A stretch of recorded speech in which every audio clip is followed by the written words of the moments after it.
What's up, everybody, and welcome to the Gooner, a channel 100% dedicated to Arsenal Football Club, who, as we all know, are by far the greatest team the world has ever seen. And here we are on the eve of our home tie against...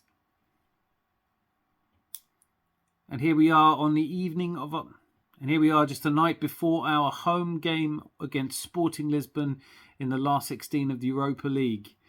I'm going to be taking a look at what I think the likely lineups are and dipping into today's news. Before I do that, why don't you just click the subscribe button? You know you want to.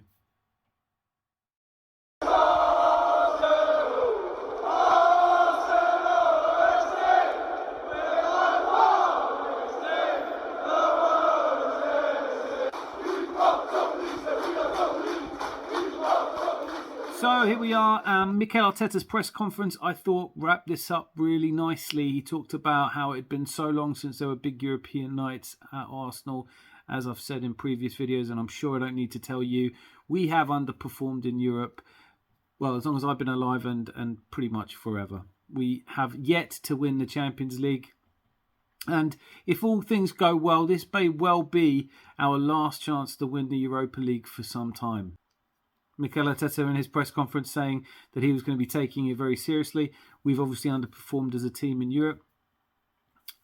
And other things have gone in our favour as well. So we're relatively short of injuries. Trossard played a fantastic match against Fulham. First player in Premier League history to get a hat-trick of assists in the first half. Jesus, we saw the resurrection of Jesus. Played almost 20 minutes or slightly more than 20 minutes and looks match fit already. The rumours were that he's been held back. Arteta gave a very moving press conference. The master of spin and information, Arteta is turning out to be. And the other thing I want to say is that he looked really brilliantly calm and relaxed in his press conference. You would never know that he was, he was this close to being the youngest manager ever to win the Premier League. Calm and assured, and his answers are perfect. He doesn't give much away, but he does say exactly the right things. So we have a full-strength team to pick from, almost, you could say. Mohamed El-Neni is out, and Eddie Nketiah's injury is said to be worse than we'd all thought at first, and so he's not in contention until after the international break. But that break's really come at a good time for him. Looking at the lineups for tomorrow that I would predict, therefore... If we're going to be taking this game seriously, I still don't think we're taking it seriously enough to put Ramsdale in. So Matt Turner, despite a pretty shaky performance last week, arguably that performance as shaky as it was because it was his first minutes in any game since January. And you never know when you're going to need a backup keeper. As right back, I imagine we're going to probably rest Ben White. Tomiyasu, who fantastic performance in the away leg Sporting when he came on, certainly deserves some minutes, and he looks like he might be back to something like his best form. Tierney, who was sick for the game last week, he's in contention, and the rumours persist and abound that he will be moving on. I have covered this. I have talked about this quite a lot. My personal view is that if you're not prepared to stay and fight for a place, and you want first team football, but you don't think you're good enough to do it at the club you're at, then of course you do move. I don't know how much we could get for him, and I certainly would prefer him to stay, but only if he's prepared to fight for a place and win it back off Zinchenko. I think the mark of a great team is that you do have that competition for places, and I don't think it's a great idea just to leave to get, who knows who Newcastle are going to sign if he does go to Newcastle. We will get hopefully a chance to see Tierney tomorrow, and I think all guns blazing, he comes out and has a really good performance. It's good for a squad going for the Premier League title, and it's good for him. So I would imagine that we'll see him on the left. Centre back pairings. I think Kivior's first game in an Arsenal shirt, well, it's one we can all rush to forget. I don't think he's going to be risked in this match. In fact, I can't see any good reason at all why we shouldn't play Saliba and Gabriel. The next game after this one is Sunday's game at Crystal Palace, and then we have the international break, and our next game after that is the 1st of April. So Given that Gabriel's not been called up, I think Saliba may get called up. I don't know much about the international squads at this point. England one is announced, I think, tomorrow or very imminently, so we'll have a better idea. But there's certainly no reason why you can't go into this and into the game on Sunday with this centre-back pairing. I would imagine, therefore, that we'll see Gabby and Saliba. First things first, I think Gabriel played outstandingly at Fulham, and Saliba, if only he'd scored, would have been one of the best goals we've seen from a centre-back. So, look, both of them in really great form. Let's have them starting. The midfield's a little bit harder to predict, but I'm going to have a go at it. I would say that Thomas Partey is probably not necessary for tomorrow's game, given that we are going to need him against Palace.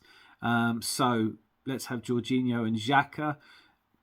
There's no point in me predicting anyone dropping Xhaka. He seems to play every moment he possibly can, and that's how it should be. That's fantastic. He has a great engine, gets up and down the pitch fantastically well.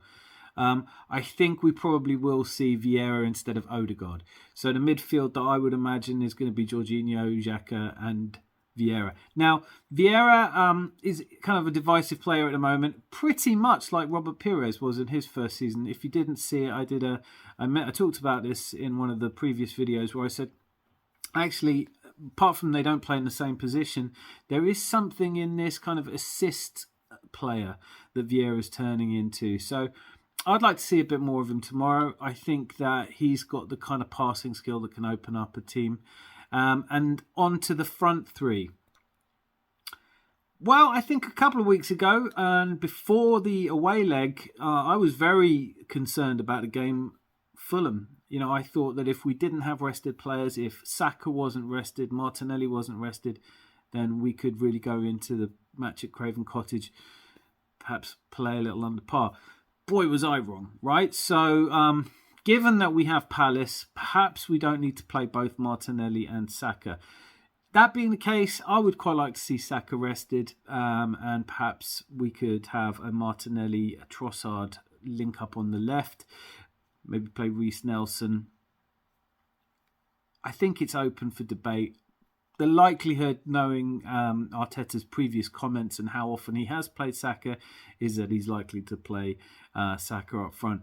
But there is also the option of throwing in an Emile Smith-Rowe into one of those positions and seeing him get some minutes. It's an unusual one for me, Emile Smith-Rowe, a bit like Tierney. It just hasn't been getting minutes. To think that Jesus has come back into the team and recovered quicker than him. He's had a tough season for injuries. There are murmurings around, whether he's going to make it or whether he might be somebody that doesn't survive the summer. I think at this point in time, he's very much in the reckoning for places going forward, particularly in Xhaka's position. But it would be fantastic to see him play some minutes tomorrow. Other than that, my prediction for the match is I think it's going to be fairly comfortable. I think they blew their opportunity to really scare us, and they should have been 3-1 up at one point in the last match. So I would imagine that they will do everything they can, but I think the atmosphere at the Emirates being what it is at the moment, it will be a European night. I think the fans will make it a great environment. The players will rise to it. And my prediction is we're going to see a 3-0 Arsenal win. Just before I go, a couple of quick things. One really grinds my gears. I'm going to start a new series of videos called Grinds the Gooner's Gears. Willian. Now, I was not particularly outspoken or vocal about my dislike for Willian, even when he was keeping some of our youngsters who are now world beaters out of the side because Arteta insisted on playing him week in, week out. I am massively pro Arteta. There was a time where I wasn't sure he was quite ready for the role that he had, but he's proven me wrong on that respect, and I have absolute faith in him now.